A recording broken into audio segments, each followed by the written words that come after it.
it's like I can say I'm overwhelmed with the love and your love. The film, like I was in 2019, something around like April, May. I saw like an advertising in the newspaper. It's a local newspaper called Jerusalem newspaper, Al Quds, Jericho Quds.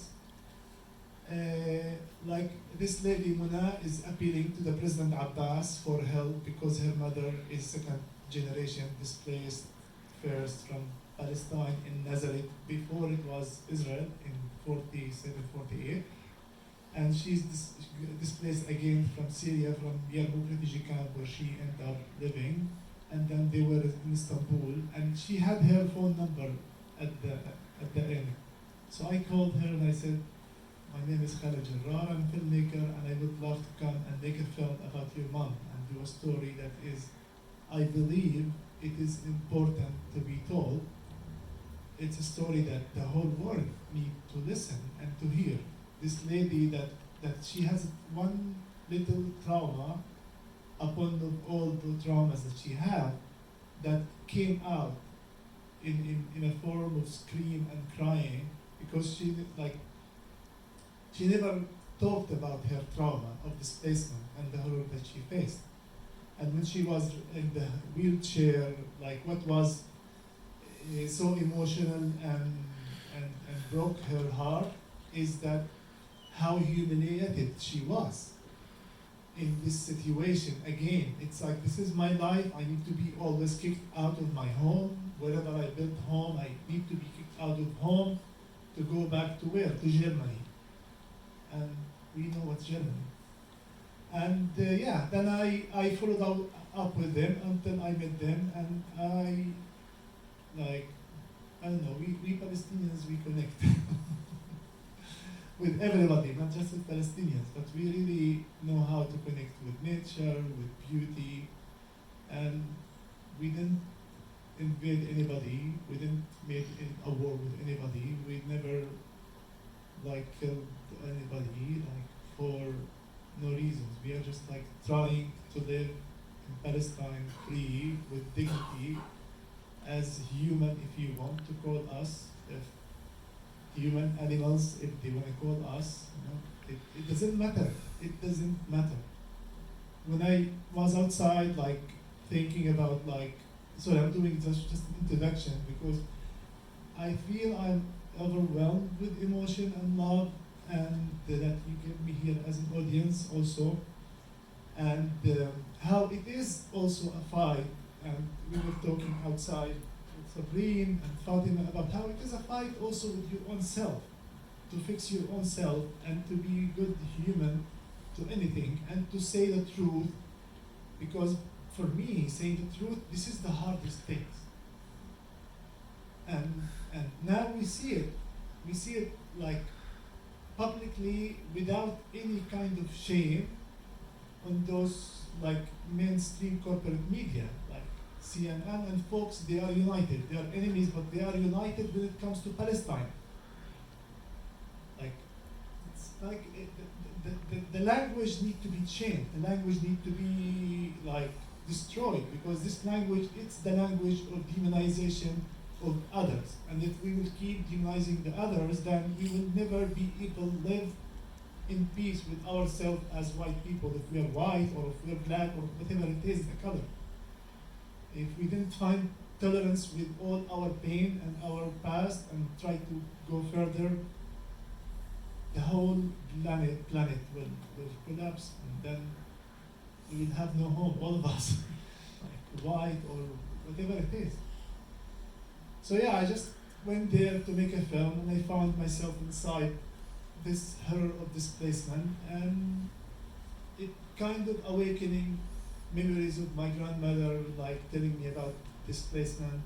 So I think I'm not answering another question because we talked about it, but I think maybe it is important to give a little bit of some facts and content. And my grandmother, she was telling me a story before sleep when I was 6 about her home in Haifa.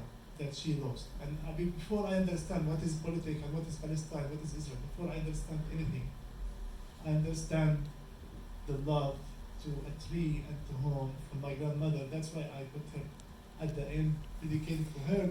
In many stages, I tried to bring her story, but it was so complicated and it's another story by itself. It cannot fit here. Thank you.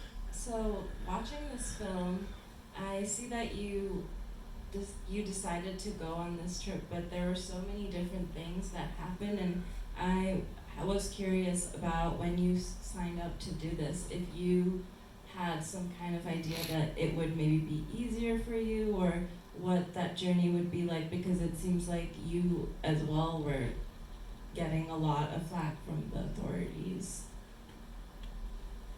I didn't really kind of sign up, and I knew what I did my research. I watched some YouTube videos about refugees and like the smugglers, and I asked some journalists to understand how dangerous it could be.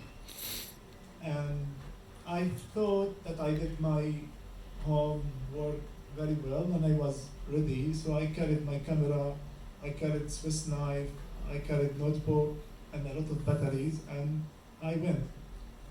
As simple as it is, yeah. Something was motivating me, I was conscious, like whatever it is, for me, it doesn't matter. I believe that I did it for a reason, and I was there for a reason, and I believe in Nadira's like tale that need to be documented, and again, like I was like, I don't know how to say, but I was trained to be like in military. I trained to be. I worked as bodyguard with Arafat. Sometimes I'm like trying to hide that or not talk about it. But when I was there in the film, maybe you cannot really see it that much, but I played the role of the leader. Subconsciously, I was like, do this, do this, do this, because I thought that moment I am like have some surviving tools and things that I can help with subconsciously. And in the editing room, there was so many places I want to remove my voice because my voice is too much there, and I don't want to be in the film. That was not the whole idea. The whole idea is to make a film about Nadira, and Nadira was not.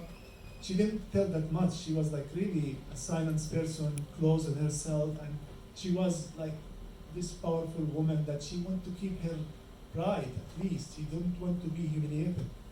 So I couldn't push her. I couldn't find my way with her. There was few moments that Nadira you see her, but you don't see her enough.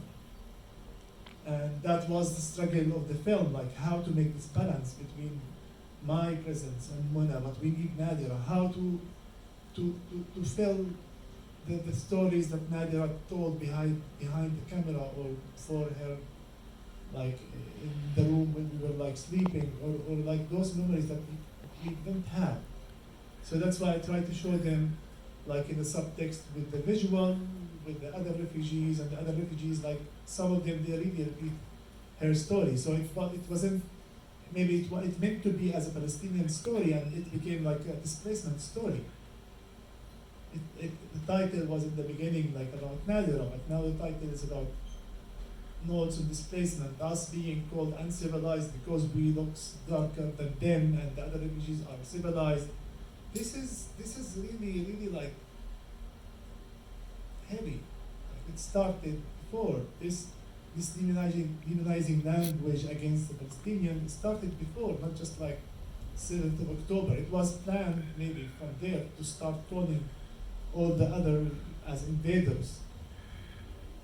So those titles, this language is important because subconsciously this is how we are trained to read people without really being conscious to it.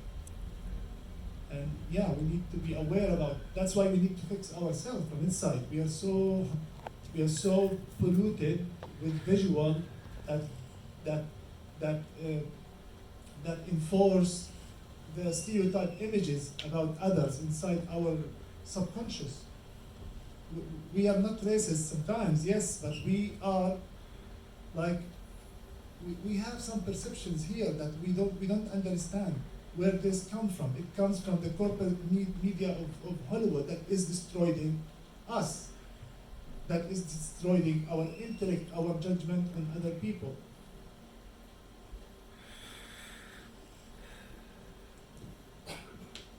So, I think it's kind of impossible to see this movie and not think about our own displacements and our own family stories of displacement.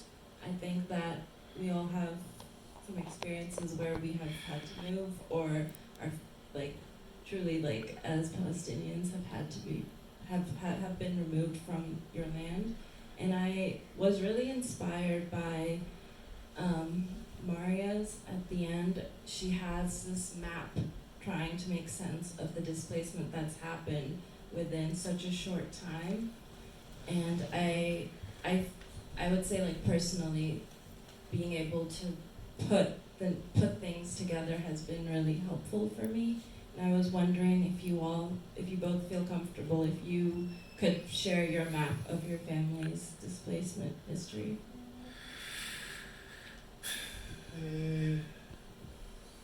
If I will show the map, um, yes, but I cannot because I don't have a clear memory about that. I told you like my grandmother died when I was 8, and all the memories of a child, they are not so clear memory for me. Like in the process of the film, I try to show the map because all what I remember is about this house with balcony, have a sea, like on the sea. It's the view is the sea, with a lemon tree and jasmine flower and this nostalgia of the home. And I made like with a clay maker, I built the house of my grandmother with the tree here sitting, watching the sea, and tried to brought it into the film, and it didn't work. It didn't, like we spent so much time trying to map it, but it didn't work in the editing room, and it wasn't working through the film. So the film itself was saying to me, no, just leave it in this time. But the feeling is there, the mapping is there. Everybody, we feel like disconnect from those images, and that's the pain, that we will not be able to connect without being there, like without like being there in the place, like people in Gaza being slaughtered, and we are watching them, and we became numb. We try to connect, but we will never connect with somebody is bleeding in the ground. It's really like it's yeah. I think that's it. So the first time I kind of experienced displacement was during Katrina. There was like lots of talks in the family like who was gonna leave, who was gonna stay, and the closer it got to the day of the hurricane, it was very clear that everyone wanted to leave except my dad, and he was just really pushing. He was like, I'm not leaving. And I just like remember hearing my mom and dad like yelling at each other, and that doesn't happen. My parents like do not fight. So I just like ran downstairs, and I just remember hearing my dad. He just like constantly told my mom, I'm not leaving because if I go, I will never be able to come back. If I go, I'll never have, like, we won't come back to a house. And I was just like so confused because I was like, what do you mean? Like, it's a storm, it'll pass, and then we'll come home. And then obviously the older you get and the more I learned about like my ancestors in Palestine, I understood what he meant and why he thought that if he left for Hurricane Katrina, he would not be able to come back to a home. And during law school, I was doing research into one of the black neighborhoods in the city that when the neighborhood tried to come back, the state had seized their homes. And the families didn't have the like, proper legal documentation to prove that this was their home, because it was just a home that had been passed on through so many generations. And I went home and I told my dad, and he was like, yeah, that's what they do in Palestine, right? Like, you don't have this like proper documentation and they just like seize and take, and he's like, see, that's why I didn't want to leave for Katrina. And every year when there's a big hurricane, he never leaves. He just refuses to leave. And that, yeah, it's really hard because it's like, this is your home. Like a lot of Palestinians live in New Orleans, and so this is our home. But then you also are always, every hurricane season, in this like really weird situation of, I have to leave my home. Am I gonna come back to a home? And then if you don't come back to a home, you can't go to Palestine where your real home is. So it's this situation of never feeling like you actually have a home. Yeah, and I will add, because also her dad, he had this trauma of displacement from the 48. Because in the 48, they told the Palestinians, just like leave to this area temporary, we will fight, liberate Palestine, and you will go back home tomorrow, next week. That's exactly what they told our ancestors or our grandfathers and mothers. And now in Gaza is the same.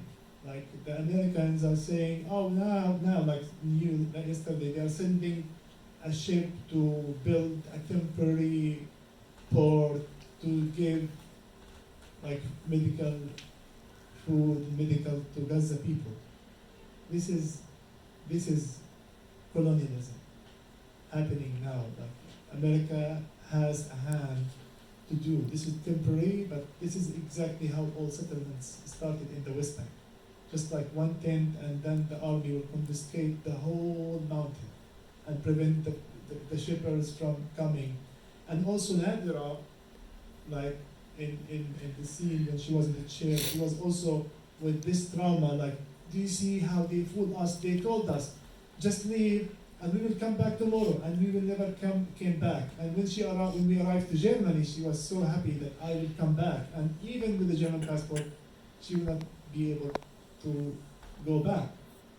She died there in Germany, where all this, the Holocaust started there. It's like everybody knows that. And the Germans, they're playing it that we are canceling the Palestinians and because we want to fight the anti-Semitics, but when you are doing this, you are actually pushing anti-Semitism. Germans are pushing it. They want this anti-Semitism to raise and to keep on this hate and this fight. I want to prime the audience. If you have questions, you should ask after this question I'm going to ask. So your filmmaking style, I felt like I was moving constantly. It felt the choppy nature of it and the closeness, it made everything feel very palpable. I want to know more about your approach in filmmaking, decision making on that. If you Yeah, I don't usually love to talk about film style. Because there is like a lot of childish moments for that guy, Khaled, not me, who was there, not me. And those childish moments came out from a place of my history, and it's like I didn't use the camera as a cinematographer. I used the camera as a weapon. I was really keeping the camera with me, believing that this is my weapon. This is my fight to spread and to find those images to the people, to see it and to understand what's happening there. I believed in that, and subconsciously I was sometimes shouting at them, not here, come here, giving orders. And I want the film to be like a one day. I want the film to be just something happen quick. I want it to finish. I don't want these images to stay forever, because I don't wish that this will happen again, but it's happening again. And it's so sad to see that. Are there questions?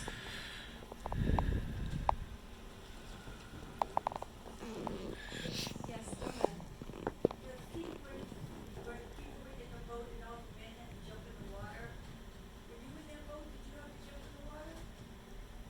No, I was not in that boat. That boat, it was footages that they sent to me and voice messages that they sent to me from their that experience.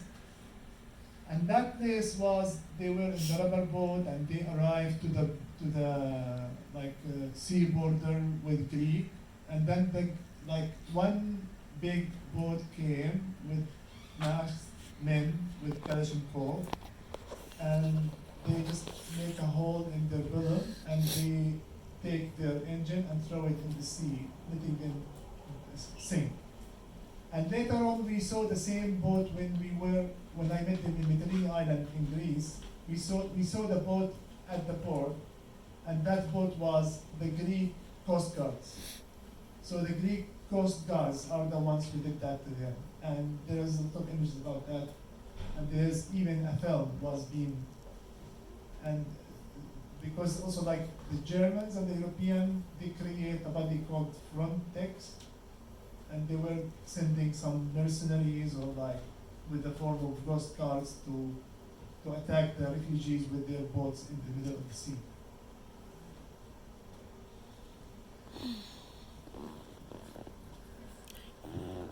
You've already, thank you for putting your life at risk to tell someone's story. But you talked about how it was really intuitive when you moved, when you were kind of moving from being like an observer, from advocate, and also healer, right? You're comforting people. Can you share a little bit more about, you were saying that it was really intuitive, but that experience of kind of wearing these different hats or moving into these different modes. And then the kind of part B is, when you left, the recovery process to kind of get back grounded to yourself, to maybe, obviously not your old life because you're transformed from this, but your day to day.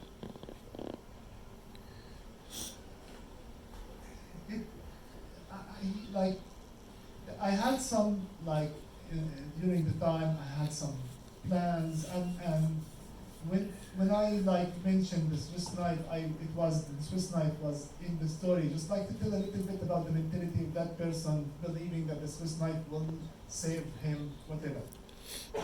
And that's why I'm saying that I had some plans, but not everything worked according to the plans, and then you find so many other obstacles, different kind of expected smugglers and situation that you need to deal with.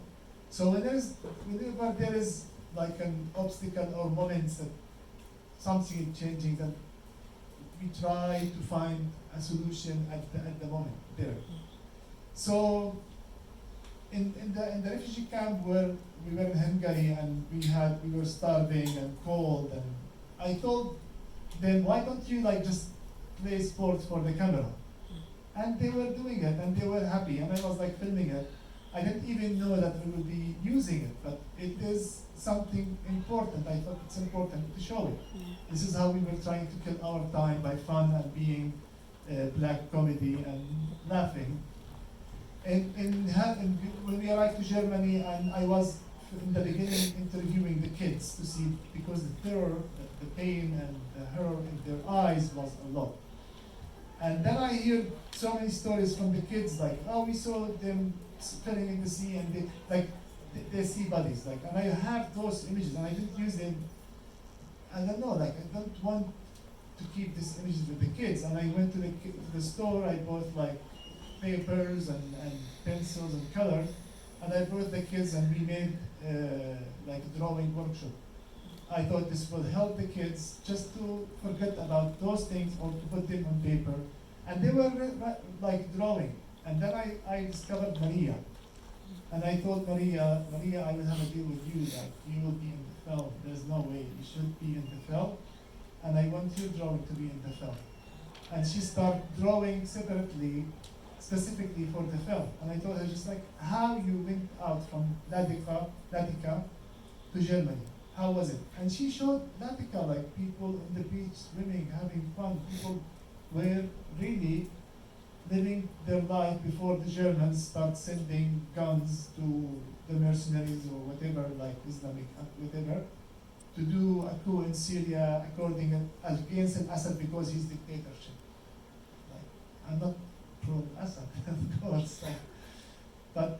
destabilizing the Middle East. The Middle East also is a colonial term. I'm using it. And it's a plan that was planned and we see it now. It's a lot. It's all about guns in the end. It's all about guns. Germany welcome the refugees because those refugees will work in the empty factories to produce more guns to send it again to Yemen now and wherever you want, Congo, wherever you want.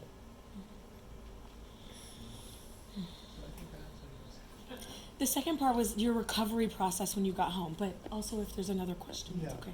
We can take it. I was curious, both you and Khalid and Sabrine, if you could make any film right now, what would that story be? What would you want to tell? What kind of movie?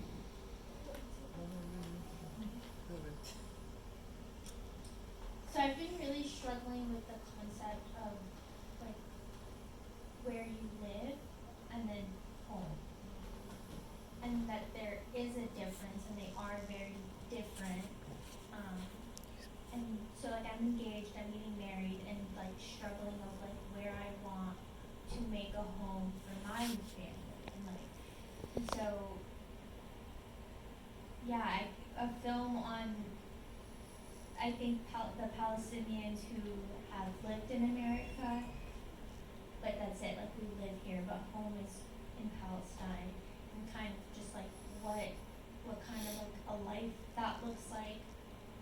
I had an internship during law school in Greece, and I went walking with my friends one night and we heard Arabic music, and so we followed it, and it ended up being a Syrian refugee neighborhood. And there was like a bunch of guys and they just like took us around and were showing us their neighborhood and all the things they've done and introducing us to everybody, and I would be like, oh, is this your home that you're showing me? And I asked that question so many times, and every time I asked it I got the same response, and they would be like, no, Beiti Surya. My house is in Syria, but I live here, right? And just like the concept of they pay to live in this structure, right? Whether it's like rent or own, they pay to live there. It houses all of their belongings, everything. They're there every day. They have their families there, but they do not use the word home. I live here, but my home is in Syria. My dad does the same thing. I just like never realized it. He'll say the same thing when he meets people. I live in New Orleans. My home is Palestine. And so kind of I guess a film that walks through that.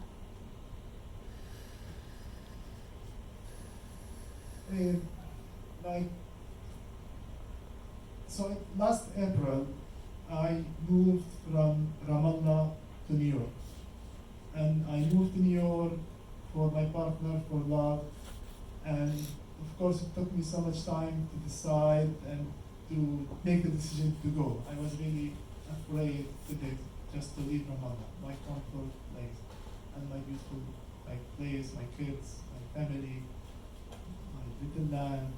And when I moved to New York, and I said I will be there for a few years, I would forget Palestine. I want to take this pain of Palestine and heavy weight on my shoulder and let it go a little bit, and be in New York, have a studio, and do painting, abstract painting, whatever it is. Just want to make art about beauty. And then I got the green card, and the Americans, they said place of birth unknown. And then when I saw that, I was like, oof, my God, what? Anyhow, it's I want to keep doing things following my own intuition. I'm an artist, visual artist, so I'm doing a performance dinner in April the 7th. I feel homesick in New York, so I want to bring home. So I brought friends and community that I met. They will sing and they will cook and they will feed people in New York and telling them the stories of home. Each dish, each music, each song had a nice story. And those people, all of them, they came together to this event and this performance for free, just to share the joy. So for me, home is love, and the way we show love in our culture is food and music. And a lot of our music, like there is one music, it's coded by Palestinian women from the British mandate time. They say it mandate, it's the British occupation on Palestine.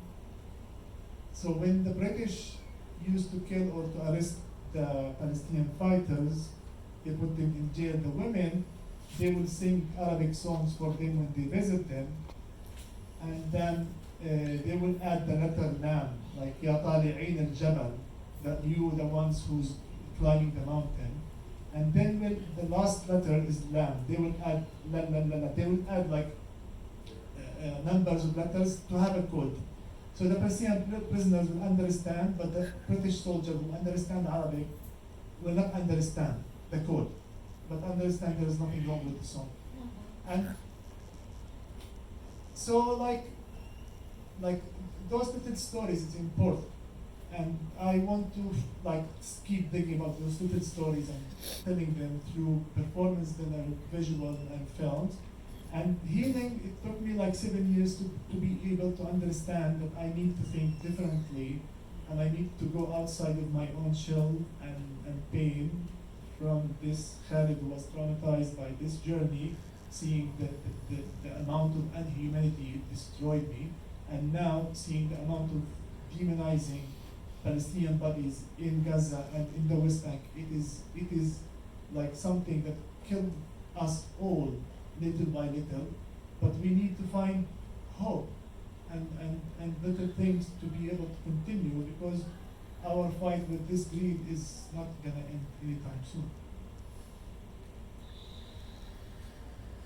Yeah, that was you kind of answered my question already, but I'm going to ask it to everybody on the panel. I think, as more people are being displaced, whether it's like climate, war, globalization, there's no such thing as home for a lot of us, right? And even the oncoming crises that's happening right here in the South, in New Orleans. I wonder what kind of techniques are you all taking with you as displaced people that we can learn from, or whether that's the culture and the food, things that you can carry with you that don't necessarily need a physical place. What kind of things are we thinking about to continue our cultures, I guess? I don't know how to answer this I know. question. That's why I am doing those things, like Yeah. looking for answers. And I don't really necessarily understand the answers. The answers is science. And all the signs of beauty and love and tolerance and community and music. And it's so beautiful and important in our life as a species. We thrive when we eat healthy. We thrive, like when the Palestinians say to you, BDS, we are not asking you to boycott Coca-Cola or McDonald's for political reasons, for health reasons.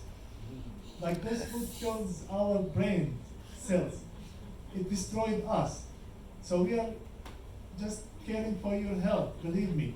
And of course, at the same time, you will help our cause to stop those like corporate military industrial complex. Coca-Cola and McDonald's, they are military industrial complex. They are proudly, they said 10% or 1%, whatever is the percentage, they say it. It goes to the Israeli army. In the beginning, like McDonald's, they said like free meals to the Israeli army. For what? To make them stupid, to go to kill kids in Gaza? For what? Really, for what?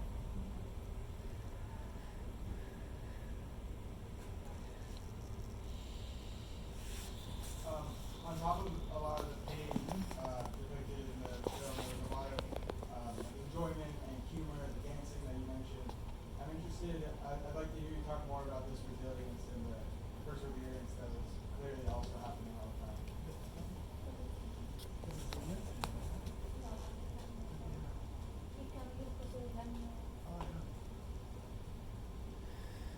It's by nature.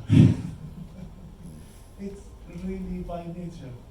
I was once in Moscow for military training with the Russians, and then we were in the bus there, and they were taking us to the Red Square, and we were like in Moscow, just like all the men are just like singing and dancing in the bus, and then the Russian officer was totally like with vodka, like totally like drunk, and he was just sitting there. He was just, what kind of drinks they're drinking?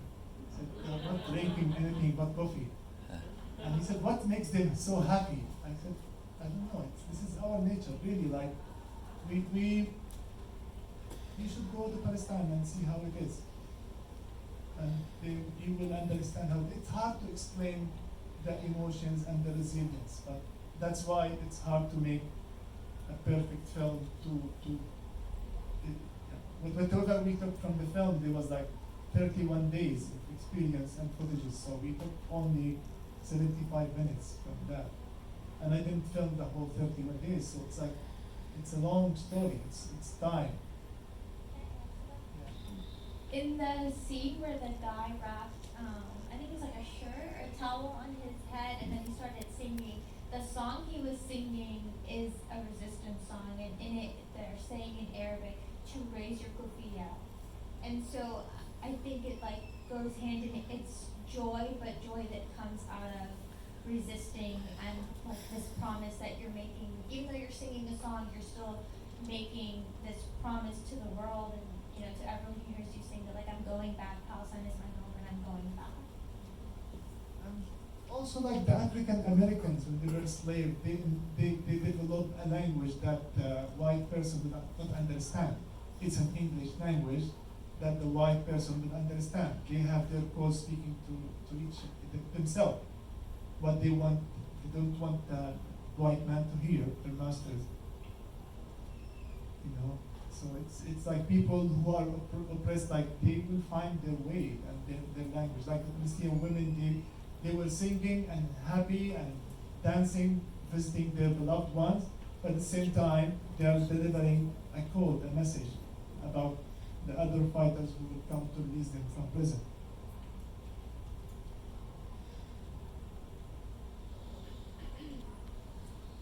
There is a scene in the film where I don't know if it's young man, it sounds like young man is in the dark.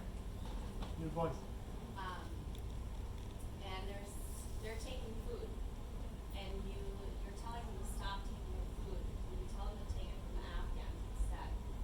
So I'm just wondering if you could talk a little bit about the dynamics of the camp between the different refugee communities.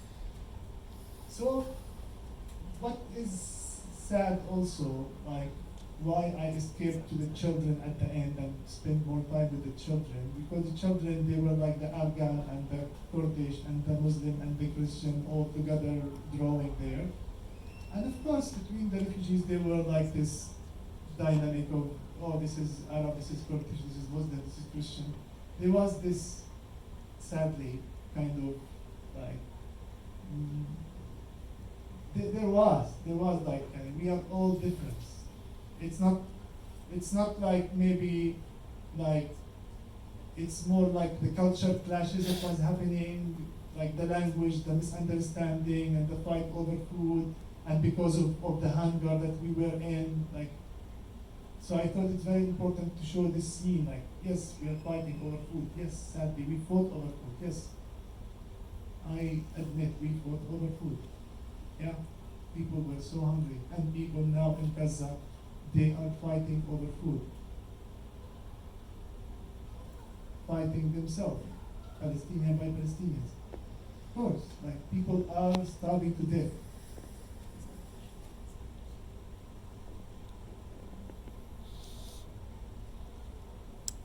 I think we probably just have one more question, so you can go. Okay, cool.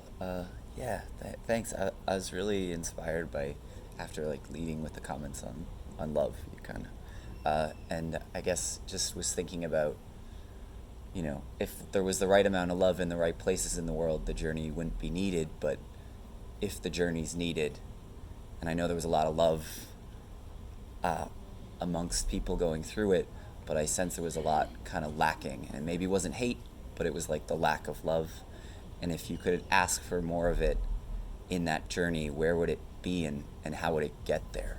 Or is that even, yeah, like more love? Like, I guess I'm wondering where there was love lacking in the, like I saw the frustrations, the feeling, like the process, the people who were supposed to be supporting you, it felt there was sometimes a lack of love. And I'm just curious if where were the places it was missing, and is there any way you could imagine that there's more kind of feeling of support in this hard thing that you're doing? I think there was a lack of insecurity, like the amount of like smugglers that rob people, like steal their money and their passports, and like, and some of them they like hit them with knives in Belgrade. Like some of the refugees, they went with a taxi driver to do money exchange, and then on the way the taxi driver went inside an alley, and some guys with sticks came and they hit them.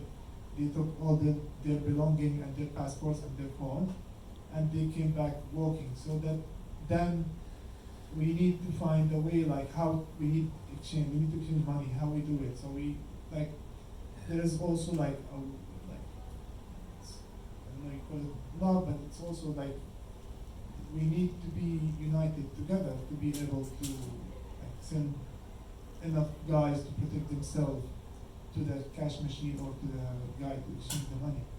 So it's a lack of security and safety. It's always hunting you in this place. Okay. Yeah. Thanks.